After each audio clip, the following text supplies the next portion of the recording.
Dekat Ipoh ni, nak makan nasi atas daun pisang pun boleh, nak makan shell out pun boleh. Siap serve lagi. Dekat mana? Ni The Nation Eatery, dan adanya sijil halal. Ramai orang Ipoh tak tahu lagi kedai ni. Serius aku cakap, memang masakan dia sedap-sedap, dan dia punya suasana dalam ni memang selesa habis kalau nak datang makan bersama keluarga. Dia akan tulis hari ni menu special apa dekat luar tu. Kafe ni buka pukul 4 petang sehingga 11.30 malam. Masuk-masuk pun dah nampak suasana tersusun, cantik macam ni dan memang selesa habis lah. Jadi kalau datang bawa bersama keluarga, nak makan bersama, nak sambut birthday, tengok setup dia memang best betul dan selesa habis. So jom nak share dengan korang apa aku makan hari ni bersama family. Yang ni korang kena cuba. Nama dia Spaghetti Ruby Ribbon. Lepas tu staff dia susun pula untuk nasi atas daun pisang kita.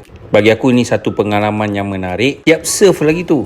Harga dia RM12.90. Tapi kalau kata korang nak add on kambing ke, ayam ke, udang ke, sotong ke, boleh. Siap ada papadom lagi. Itu yang menarik dia. Untuk Ruby Ribbon ni, korang kena cuba sebab dia memang ada rasa udang dia dan dia memang ada rasa tom yum dia yang di blend dengan serai. Air dia pula tak nak kalah tu. Dia ada sour soup yang dicampur lemon ni, coconut shake pun ada, blue lemon soda pun ada, dan blueberry lime soda ni. Paling mengiurkan dan anak aku suka shell out yang berperisa kajun ni. Saya cakap dua-dua anak aku tu memang makan betul lah. Dan ni ketiga-tiga menu kita yang kita makan pada hari ni, semuanya memang sedap-sedap berbaloi kalau kita bawa family. Jadi kalau korang nak suasana tenang-tenang, nak makan pun selesa, masuk dalam planning keluarga korang supaya datang makan dekat The Nation Eatery. Bukan tu sahaja, sangat selesa bagi yang Muslim sebab sini disediakan surau juga. Nampak kemudahan dia. Lepas tu aku pergi ke belakang, alang-alang nak basuh tangan, punya cantik. Toilet dia bukan tu sahaja, siap ada kolam ikan mini ni. Bagi aku vibe dia memang terbaik.